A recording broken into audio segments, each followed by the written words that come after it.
Welcome to the Great Detectives of Old Time Radio.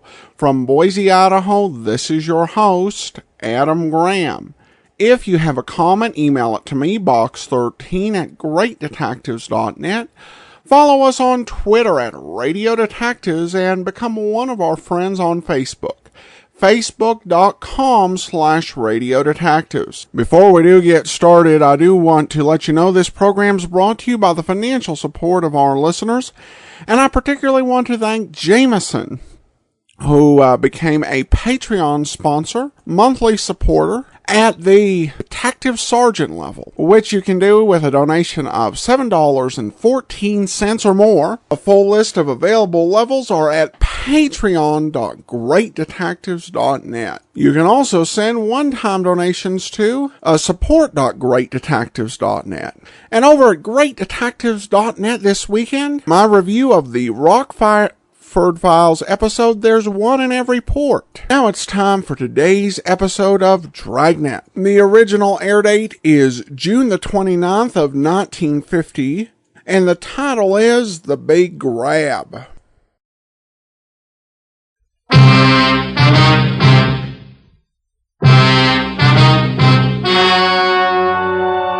The story you are about to hear is true.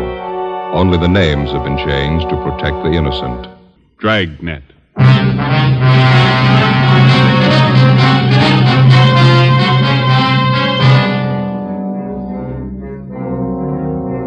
You're a detective sergeant. You're assigned to homicide detail. A woman has disappeared, taken from her home by a man posing as a police officer. Your job, find her.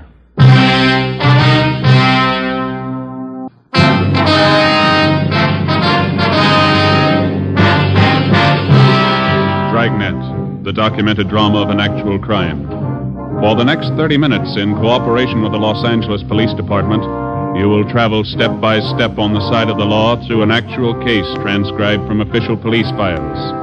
From beginning to end, from crime to punishment, Dragnet is the story of your police force in action. It was Tuesday, April 4th. It was warm in Los Angeles. We were working the night watch out of homicide detail. My partner's Ben Romero. The boss is Thad Brown, chief of detectives. My name's Friday. It was 10 minutes past 6 p.m. when I got to the basement of the city hall. Carpool.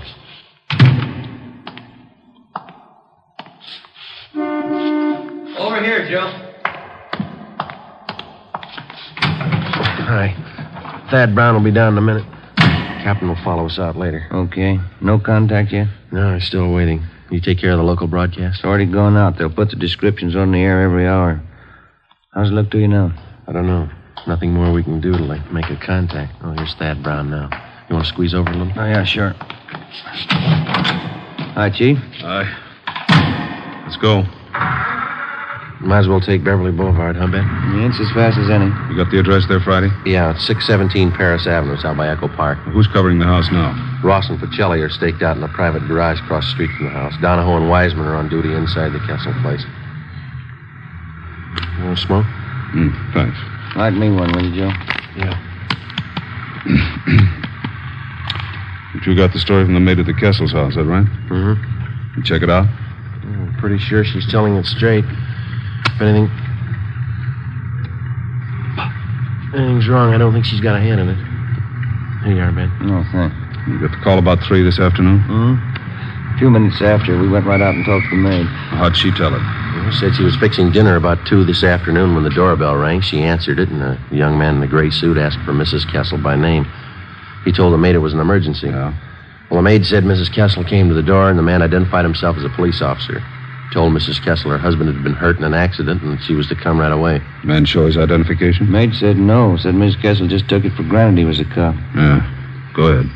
Miss Kessel got her coat and left with the man. About an hour later, her husband, Professor Kessel, got home. He wasn't hurt. He hadn't been in an accident, and he hadn't seen his wife. As soon as he heard from the maid what had happened, he got on the phone and called up. What's the background on the husband, this Professor Kessel? He's supposed to have quite a name. He's a professor of philosophy out at Simmons College. That's a small school out near Glendale. Oh, yeah. Devout man, president of one of the local synagogues. Sure about the maid story, huh? Sure as we can be. She gave us a good description of the man who picked up Miss Kessel. I got it right here. Yeah. Here. White male, American, 25 to 30 years old, 6 feet 170 to 80 pounds, gray suit, gray hat, brown shoes. How about the car he used? Late model Chevrolet, dark blue, white sidewalls. That's all the maid could tell us. She didn't notice the license. You better cut over on Westlake. That'll take us past the detour, won't it? Mm-hmm. This Professor Kessel, has he been told what to do? Yeah, he's been briefed. We've had a couple of men with him since this thing broke. He's taking it pretty hard. How old a man is he? Oh, his late 30s. Wouldn't you say so, Ben? Pretty close to 40. Nice fellow. It's quiet. 2 kids in the family, just about school age, boy and a girl. This next one ought to be Paris Avenue. Yeah. There's a big gray house down there, Skipper. White trim. Don't park too close to the house. This ought to do it right here, don't you think? Yeah. What time you got? It's 6:15. Almost dark. Where's the garage our men are covering from? Can you see beyond that light pole there, the white stucco place? Oh, yeah. Next one here's a Kessel home. Doesn't look very rich. Neither do the Kessels. I don't think they got much money.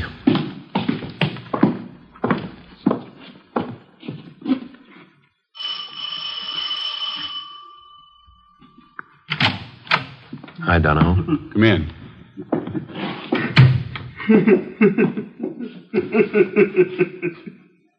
That the husband? Yeah, I just got a phone call a couple of minutes ago. I listened on the extension. Who called? Tried to trace it. The guy wouldn't stay in the line long enough. What'd you say? Tell the cops to stay away. Said it twice, tell the cops to stay away. Yeah? Said if they don't, I'll kill her.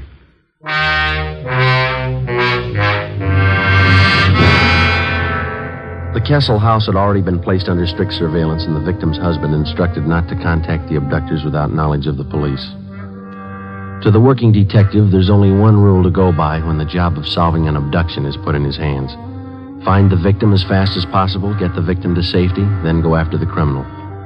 It's not an easy job. The responsibility isn't light, and the outcome isn't always successful. If you press too hard, the abductor gets frightened and kills the victim. If you don't press hard enough, the criminal has more time to work for his payoff and then escape. Somewhere between the two was the right answer. We had to find it.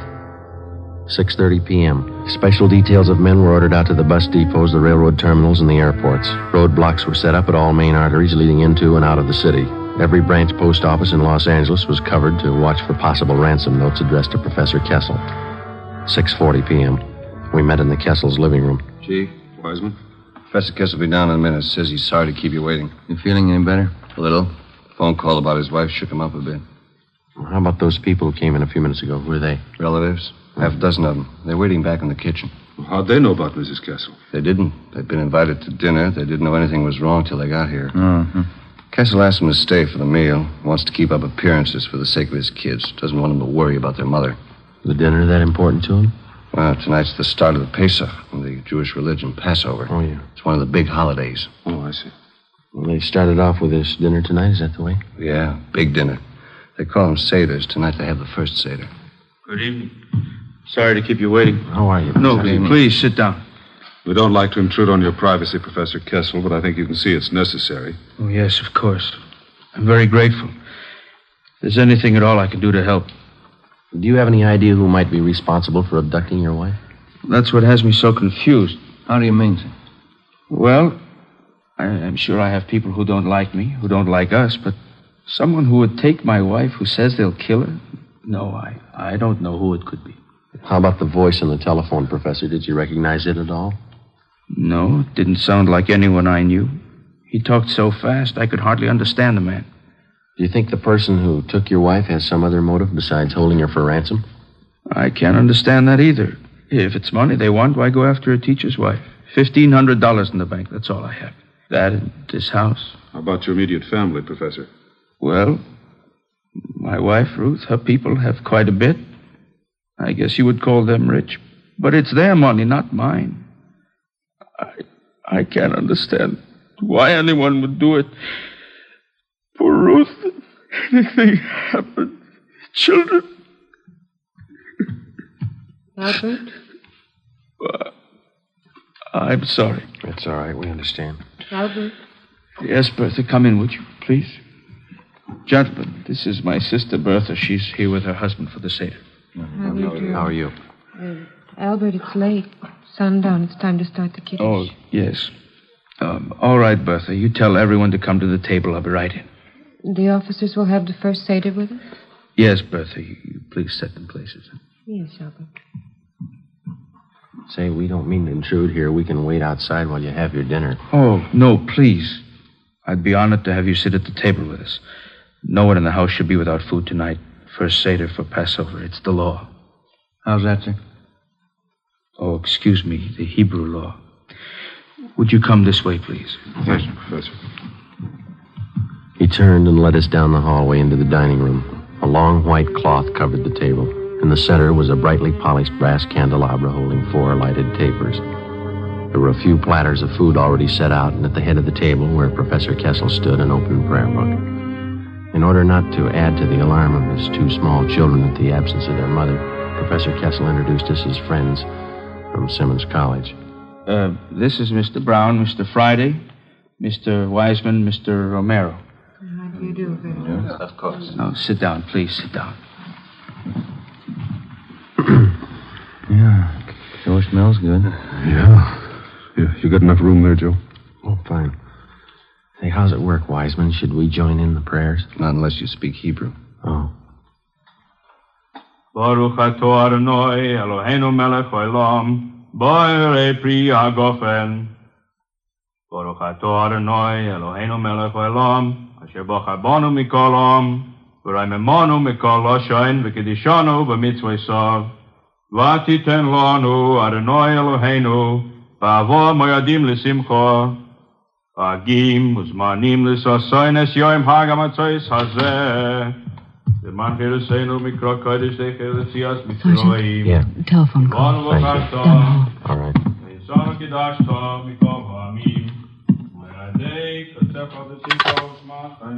Friday talking. This is Lacey, Joe. Just got a call from the morgue. Yeah? They brought in the body a few minutes ago. They checked the description. Yeah?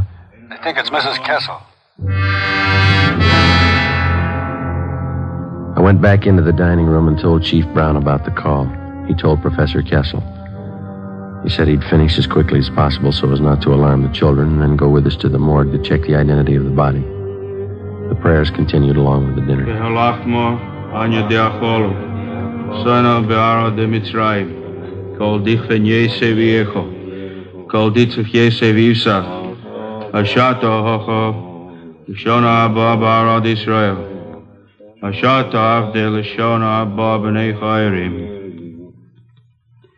John? Yes, Papa. Manishtono halalo azer, mikol halelos, shebachol halelos anuchlin, chametzu matzah, halalo hazer, kulo matzah. I'm sorry. Excuse me. Excuse me, I'm sorry. Papa? What was it, Wiseman? What was the boy saying? It's part of the ceremony during the meal. He's supposed to ask his father certain questions about the Passover, and then the father answers him. I guess it was too much for Kessel. Sure broke him up. What'd the boy ask him? Why is this night different from any other night?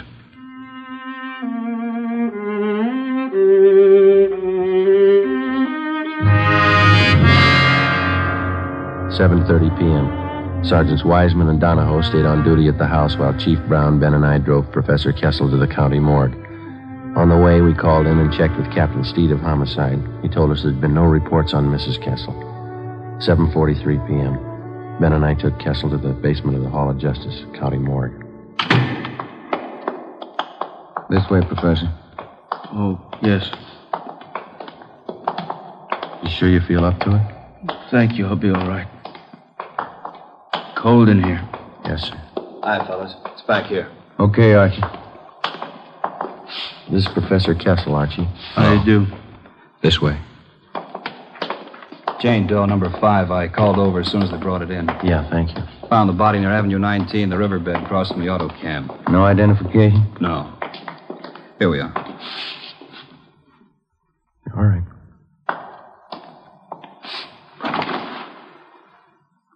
Professor.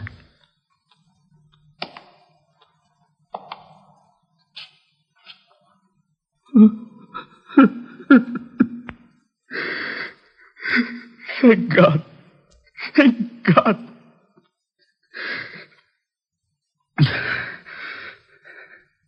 Professor? No, it's not my wife.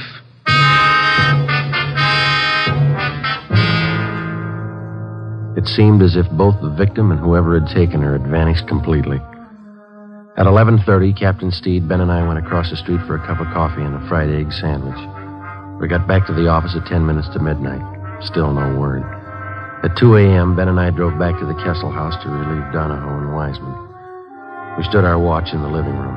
In the bedroom directly above, we could hear Professor Kessel pacing the floor most of the night. At 5 a.m., Captain Steed called. He told us a letter addressed to the professor had been reported at the Arcade post office. As soon as the outside of the envelope had been photographed and checked for prints, it would be brought out for Professor Kessel to open. Front door? Yeah, I'll get it. Chief? Good morning. Hi, Lee. Hi, Joe. In here. Did you lift anything off the envelope, Lee? Nothing we can use, no. Might have more luck with the letter. Good morning. You brought the letter? It's right here, Professor Kessel. I'd like you to stand by while we open it. This is Lieutenant Jones from our crime lab. Lieutenant? You check the note for fingerprints. Oh, yes. I can get you a letter opener. I think this one over here. Yeah, that's all right. I could use my pocket knife. You want to grab one corner of the paper, Ben? Just the tip of the corner. Use your fingernail. Okay.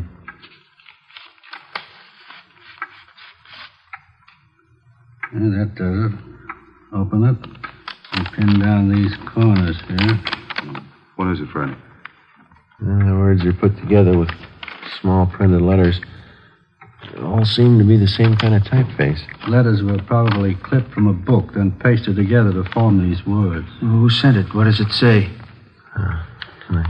Thanks, Lee. If you want to see your wife alive, have 30,000 small bills tonight. Tell police I kill her.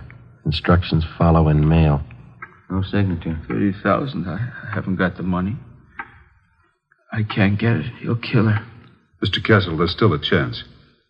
But what can I do? I haven't got that much money. He says he'll kill her. What can we do? What we've been doing? Yes? Wait.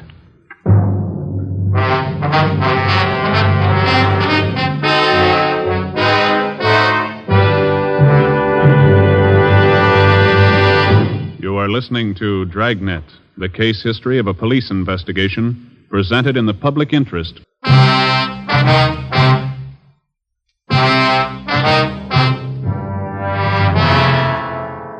Wednesday, 7 a.m. With the aid of an iodine fume gun, Lee Jones checked the extortion letter from Mrs. Kessel's abductor for fingerprints and other marks of identification. He found nothing. The piece of paper on which the cutout printed letters had been pasted was of a common variety sold in most stationery and 5 and 10 cent stores. Jones photographed both sides of the envelope and the letter. 11 a.m. Still no word.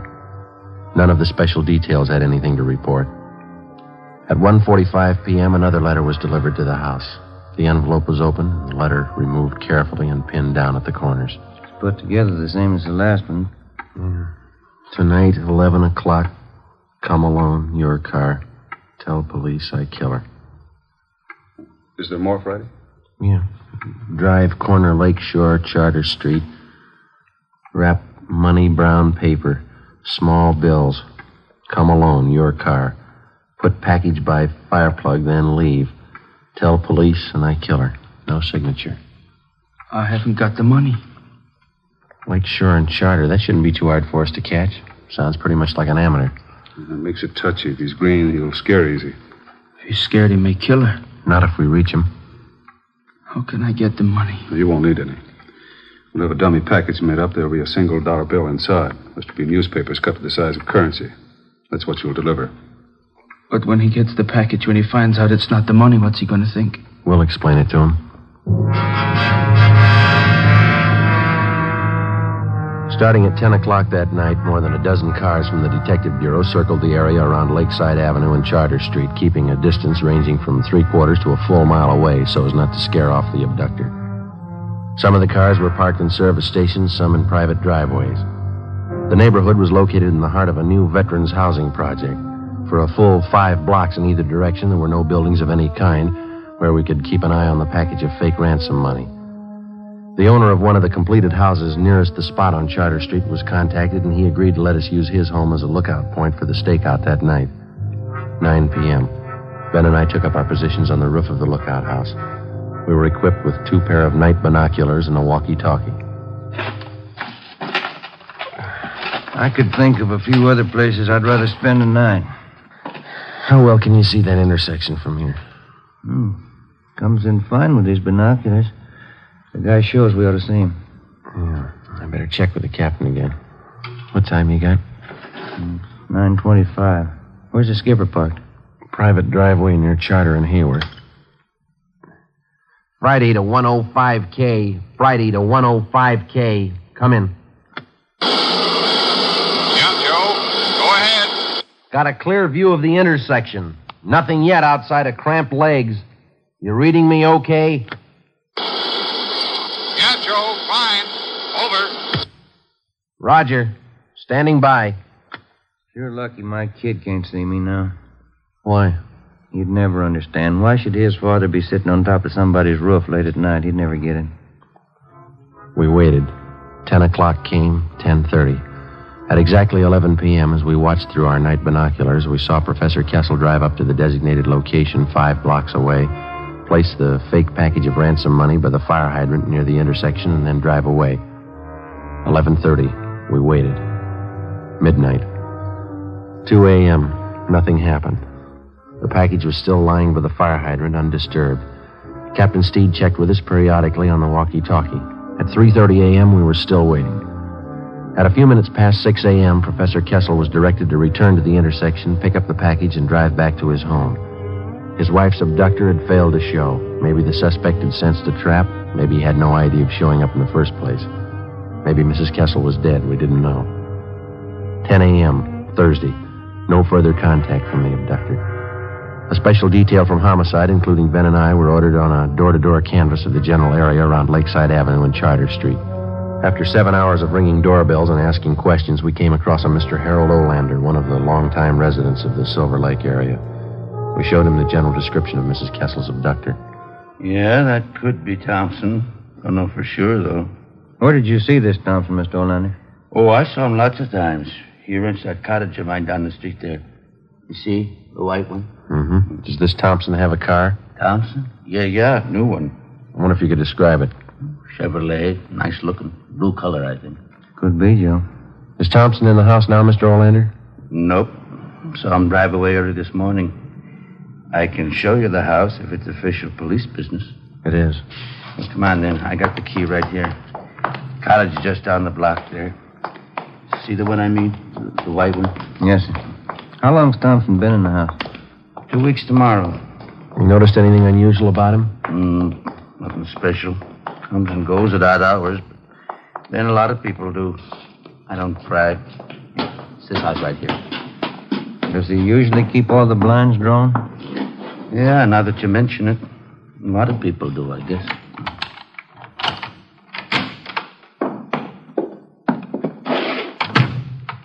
You want to check back in the kitchen, Ben? Yeah, right. Look at the living room, Sergeant. Yeah. On a stick of furniture. That's funny. You sure you didn't see anybody else in this house besides Thompson? No, he's the only one. Looks like it, Joe. Found this woman's purse stuffed in one of the kitchen cabinets. This sales slip was in the purse. I see. Mrs. Albert Kessel. There a phone here, Mr. Olander? Out in the hall. All right.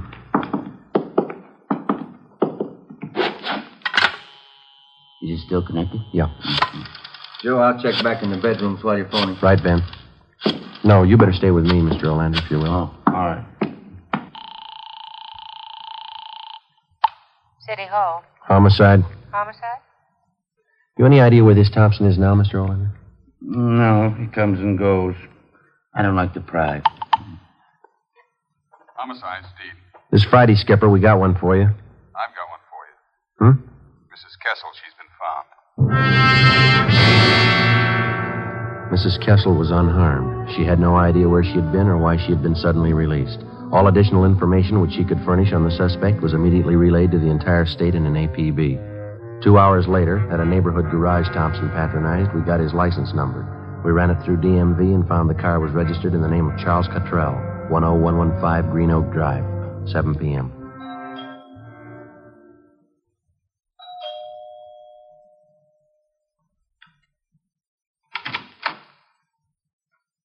Yes? Police officers. Is Charles Cottrell here? Yes. Come in, please.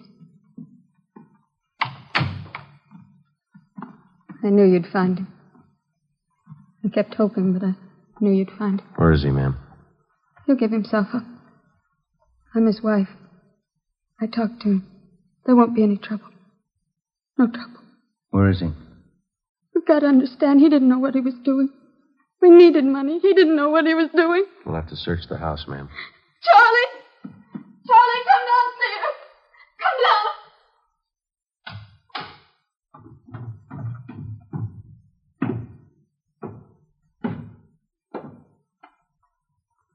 Get your hands behind your head. I don't have a gun. Charlie. All right, Ben. Behind your back. Tell him, Charlie. You didn't know what you were doing. Tell him. We needed the money. I thought it'd work. What'd I do wrong? Come on. Should have worked. I planned it all out. Where'd I make a mistake? When you thought of it.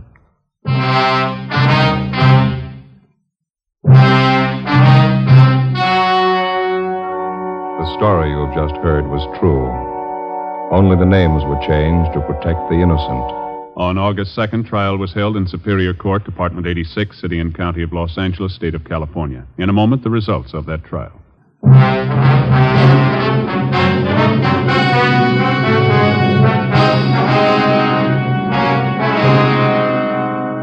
Charles Cottrell was tried and convicted of kidnapping and received the sentence as prescribed by law. He is now serving his term in the state penitentiary. You have just heard Dragnet, a series of authentic cases from official files. Technical advice for Dragnet comes from the Office of Chief of Police W.A. Wharton, Los Angeles Police Department. Next, here's Sarah Berner in Sarah's Private Caper on NBC.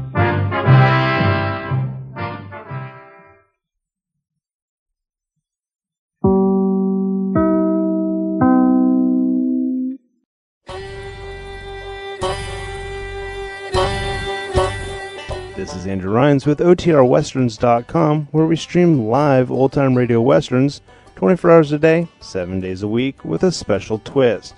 You select the tracks that get to be played. We've got 1,000 different episodes from shows like Gunsmoke, Tales of the Texas Rangers, Escape, Gene Autry, and many more. Come check us out at OTRWesterns.com/live.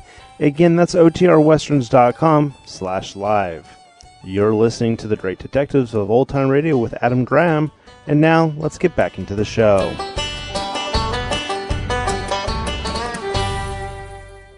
Welcome back. Well, this is a story that's kind of a contrast to earlier kidnapping stories. We get to see the process with cooperation with the police and how they work here.